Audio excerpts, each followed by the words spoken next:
What the heck is going on here? Look at all these cat hairs on this roof.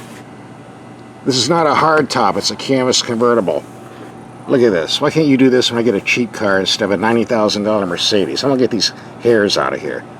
And you don't even live here anyway. Beat it. Well, once again, I'm on the A list. Got myself a nice Mercedes-Benz convertible. Good thing, too, because the homeowners association has been threatening to throw me out of the neighborhood because of all the cheap Korean cars I've been driving lately. I think this will solve the problem. Whenever I show up at the country club in a Korean car, the valets throw rocks and spit at me. Show up in a nice Mercedes, everybody's your friend all of a sudden. Look at the vultures want to come out and get the keys to my car. You're not going to get the keys. That's it. Let's hit a Cadillac. Now that the car is at our test facility and garage, we can take a closer look. I love this brown metallic paint. And this is a convertible. To lower the top, all you do is press this magic button. And in a few seconds, you'll be halfway through the procedure looking like this. Oh, gonna continue without me, I see. And with the top down, you're ready to have fun in the sun, although it's going to be 109 degrees today, so you'll see me with the top up most of the time.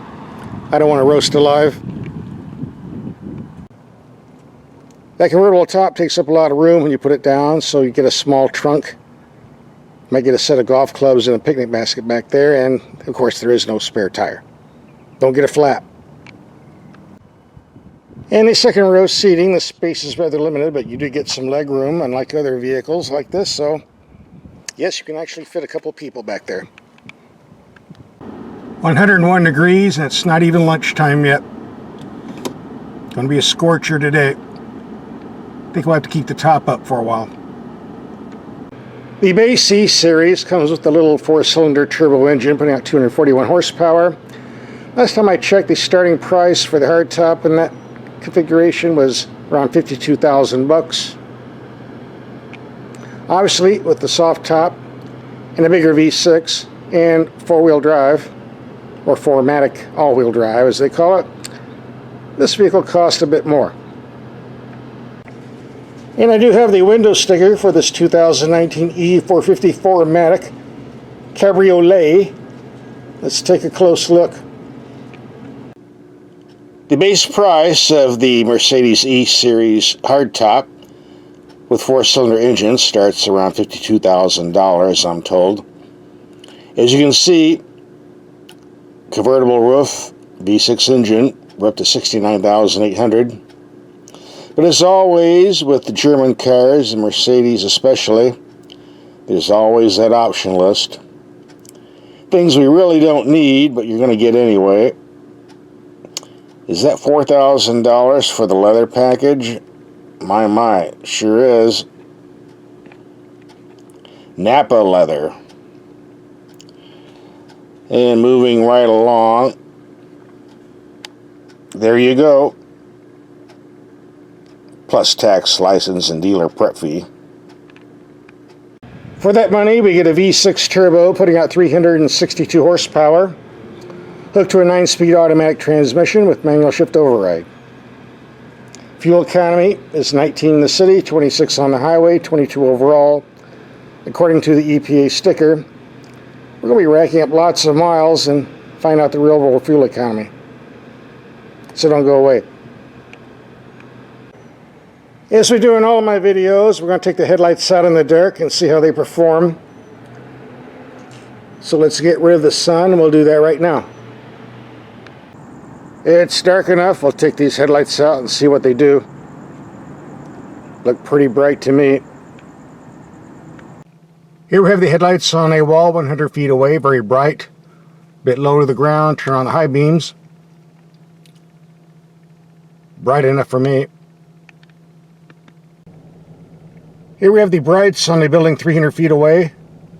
Good height, good widespread, good illumination. Go to low beam. Doesn't quite reach out, but more than adequate for city driving. And the brights Oh, they should be great for backcountry roads. As we'll find out, because that's where we're going next. Here's what the camera looks like in the dark for the rear view. There is a front view camera that comes on when it feels like it. I don't seem to be able to pull it up right now.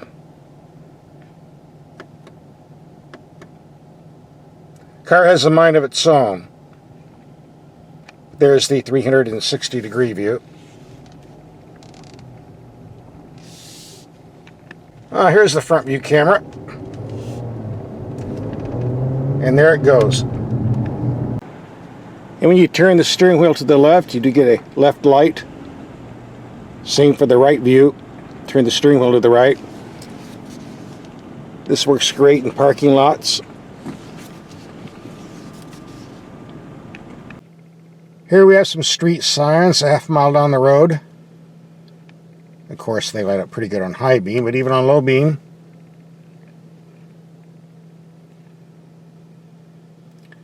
looks pretty good. These side cornering lights come in real handy on curved roads like this. We have a lot of mountain lions out here, and it's not a good idea to hit them. They get kind of mad. And a lot of skunks. You know what happens when you hit them.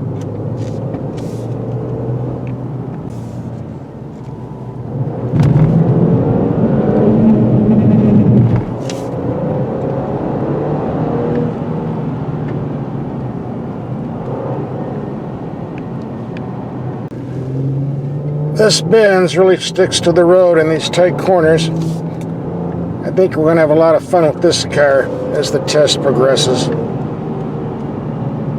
Especially if we crank it in the Sport Plus mode, which I have not done yet.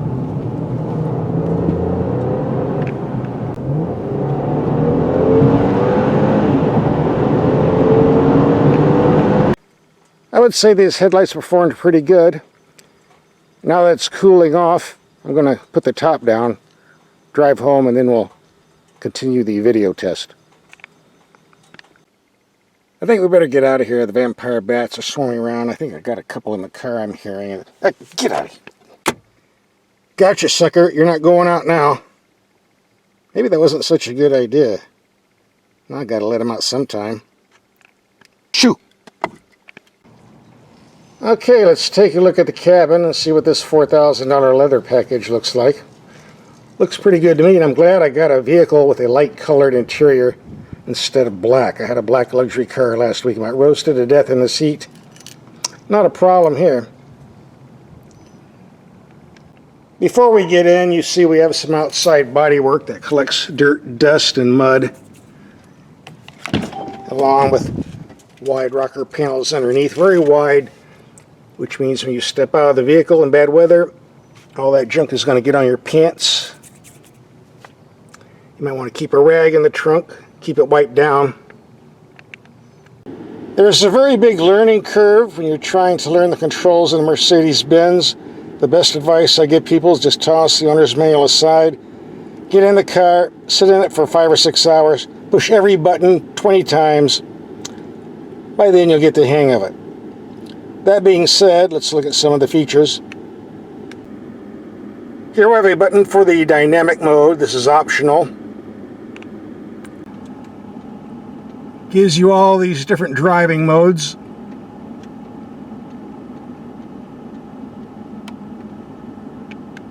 A button to disconnect that annoying start-stop system that shuts the engine off at stoplights. We don't need that. We'll turn that off. The volume control for the stereo system. Not sure what that button's for yet. We'll figure it out later. The climate controls are very simple. Just a row of buttons here. You have 3 different gauge choices. Here's the Sport, the Classic, and Progressive. Take your pick. In the middle you have this little black button. Run your thumb left and right. Different menu options.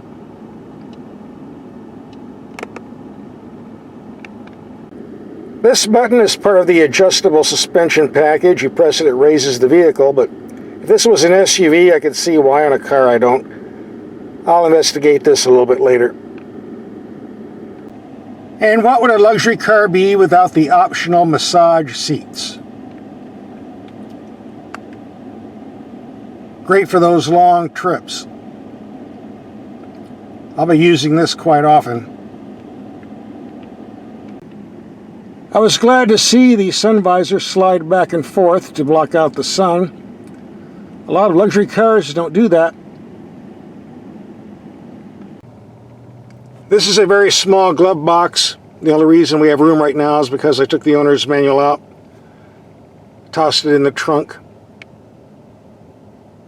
There are also some secret buttons up here you might want to investigate. If you have one of these and can't find the 12-volt outlet, it's hidden under here, right underneath the glove box. You know, aside from the oversized rocker panels underneath, there's really nothing to complain about here. Mercedes did a great job on this cabin. I'm very impressed. And once again, more impressed with this slight color. You don't want a black interior in a convertible. The sun hits it, you're going to roast yourself alive. For the second half of this video, we're going to go out and do some driving, get some performance and fuel economy figures. But first, before we put it in drive and get on our way, there's something you need to know about tire pressures on this particular car. From an engineering standpoint, the higher the tire pressures, the better the fuel economy because of less rolling resistance, but the stiffer the ride. The lower the tire pressure, the smoother the ride. 32 pounds of air all around is ideal, providing the best compromise between fuel economy and ride comfort and handling. However, lots of manufacturers want to jump up those pressures to get better fuel economy figures. 34, okay. 36 is getting kind of high. Mercedes wants you to put 39 in the front, which we do have, and 41 in the rear, which we do have. If we were driving in Germany, where they have the 150 mile/hour speed limits on their freeways, yeah, I'd want the extra tire pressures for best stability, but we're not in Germany, we're in the USA here. I really think tire pressures lower around 34 will work better for a smooth ride, but we test the factory specs, so that's what we get, 39 and 41. Fortunately, we were billed an extra $1,900 for that air suspension, so we might get a comfortable ride anyway. Soon to find out. As we do in all my videos, we're going to drive over some mild speed bumps at 20 to 25 miles per hour to evaluate the suspension performance and impacts. Here comes bump number 1. Pretty smooth. You can hear the tires because of the high tire pressures, but still pretty smooth. Bump number 3. Here comes the big nasty one. Heard it, but didn't feel anything. Pretty smooth, I would say. By the way, I did those speed bumps in the comfort mode, and all my driving in this video will be in the comfort mode, unless I say otherwise. That brings us to the power steering. Many years ago, I could not stand the power steering you got in Mercedes-Benz cars because it was way over-assisted, had no feel, no feedback. Things have changed. They've really upgraded their game. Good feel, good feedback. Very pleasant to use. Thank you, Mercedes, for listening to your customers. We're going to be taking a lot of curves up in the mountains later on, but we're already here, so let's try the turning circle.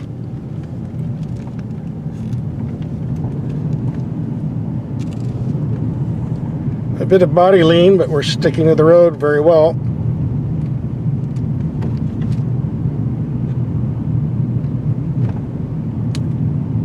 And did I mention this is a 4MATIC all-wheel drive system?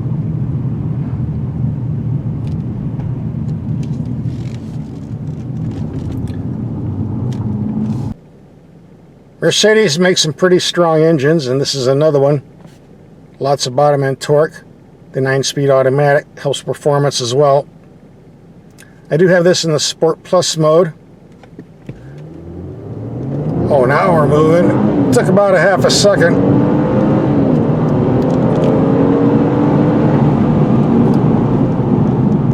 These brakes are fantastic. Perfect. By the way, I realize manufacturers want to use a lot of plastic in their instrument panels, but I'm getting a lot of this nowadays, regardless of the manufacturer. It's called glare. I was going to keep the camera on the 0 to 60 dial, but I don't know if you're going to be able to see it. We'll give it a go.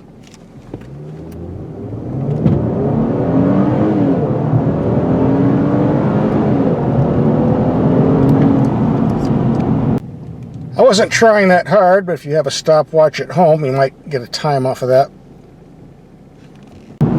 We're going to take a highway trip, approximately 100 miles, trying to keep it at 75 miles per hour, and we'll see what happens. I know the quality of small Fords like the Fiesta and Focus isn't that great, but check out the weather stripping on this car. I mean, seriously? I think she needs to take a knife and cut that off. The Texas plate figures. Maybe she's going to take it off and use it as a bullwhip to move steers and cattle. Oh, there you go, 134 miles, 25.2 mpg. Not bad.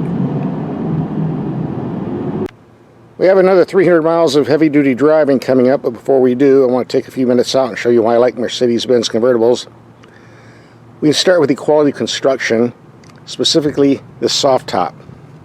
With other manufacturers, you usually get nothing but a piece of cheap canvas. Very noisy, they leak. Not here. This is a very, very solid piece of fabric, multi-layered. This car is very quiet on the freeway. Almost as quiet as a metal top, if not more. Even on the inside, you can see the quality construction. And how many convertible tops have a light system built in? Not many. Number two, you not only get quality of construction on the top half, but also underneath the bottom half. I'm talking about heat shield protection. This is a very hot day. I'm sure the transmission and exhaust temperatures are probably running 250 to 300 degrees. On most other cars, all that heat would go directly into the console storage box between the seats. So you wouldn't want to keep anything in there that's sensitive to heat, like a film or chocolate bar, which is why I have the chocolate bar test. We put 300 miles on this car today, and the whole time I had this chocolate bar in here. In the other vehicle, this would be a melted mess, but not on this Mercedes because we have heat shields underneath to keep everything nice and cool. That's the difference between a quality constructed car and a cost-cutting car. And I'm getting hungry. Here's an update on the tires. I stated earlier that the factory requires 39 pounds in the front and 41 in the rear, and that is true. It says so right here on the door panel. But on the inside of the fuel filler cover, it says you can drop the pressures down to 36 for a smoother ride, which I did this morning. And if you have the 4 smaller tires, you can go as low as 34 pounds. Good to know. Since I lowered the tire pressures down to 36 pounds all around, the improvement in ride quality is just fantastic. Far quieter, far smoother. I'm very pleased with the results. Most convertibles generate a lot of wind noise around the roof, but not a problem here. This is one of the quietest convertibles I've ever driven. Mercedes did a great job on this design, there's no doubt about that. But then again, that's what we're paying for. We're going to reset my mileage meter to 0 and take a nice long day trip, but first, on this road, you have to stop and pay your respects to Terry the Toad for good luck. If you don't, get bad luck, and we don't want that. Big little fella, isn't he?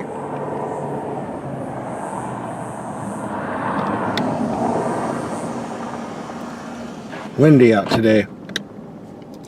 So, let's begin our trip. We'll shoot for 300 miles, but, well, we'll see. Until further notice, I'll be driving in the sport mode.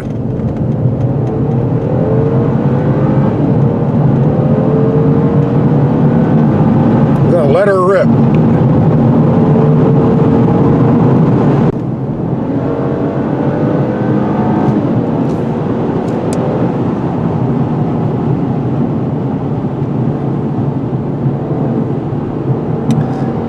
Even with the lower tire pressures, the high-speed stability is still perfect. Not getting any complaints from me.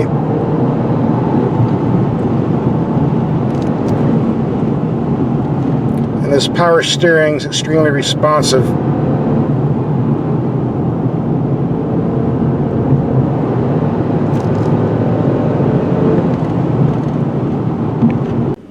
For those of you who didn't like the green frog earlier in the video, how about a duck?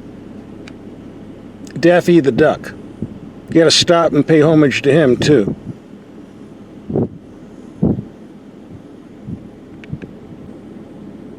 I'd walk closer and give you a better look, but there's too many rattlesnakes out today. This is one of the most dangerous roads in the state. Tight corners, no guardrail. Rock slides. People fly off the road all the time. They never find them again. But I don't think we have to worry in this vehicle. I feel perfectly safe. We're going to pull over, take a rest, let the brakes and engine cool off. It's pretty hot out here. At least 100 degrees, and that's a shame because I don't like to drive with this top down, but for the time being, we'll have to drive with the top up. So far, we've driven 144 brisk miles, averaging 21.7 mpg. Pretty good considering. More to come. I need to work on my tan, so we'll do a few miles with the top down. Put up the bulletproof windscreen. I'm told raising the windscreen makes the car quieter. Seems pretty noisy to me, so I'm going to lower it. Safety tip: if you're driving on tight mountain curves, keep your eyes on the road. Don't be looking down there. It's not safe. It's a long drop. Be safe like me. Even with the lower tire pressures, this Benz really sticks to the road in corners. Great fun and excellent brakes. No fade at all. Definitely a first-class machine. So if anybody out there in YouTube land knows what this is, running down the road on four wheels, I think somebody lost their house.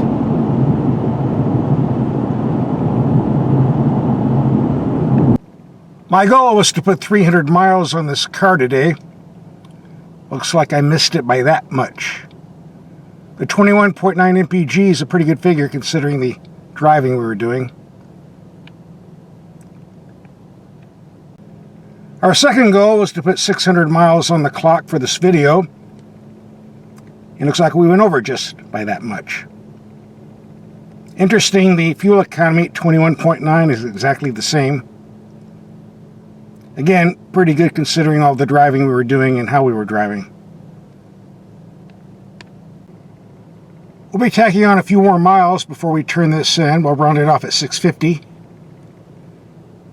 And it's time to wrap this video up. I've tested a lot of Mercedes-Benz this year, everything from the GLE SUVs to the AMGs, and as far as drivability goes, this is definitely the best of the lot. In fact, as far as drivability goes, I think this is the best Mercedes-Benz I've ever driven. In terms of engine smoothness, fuel economy, power, brakes, handling, ride comfort, body integrity, I'll give all those categories 5 stars.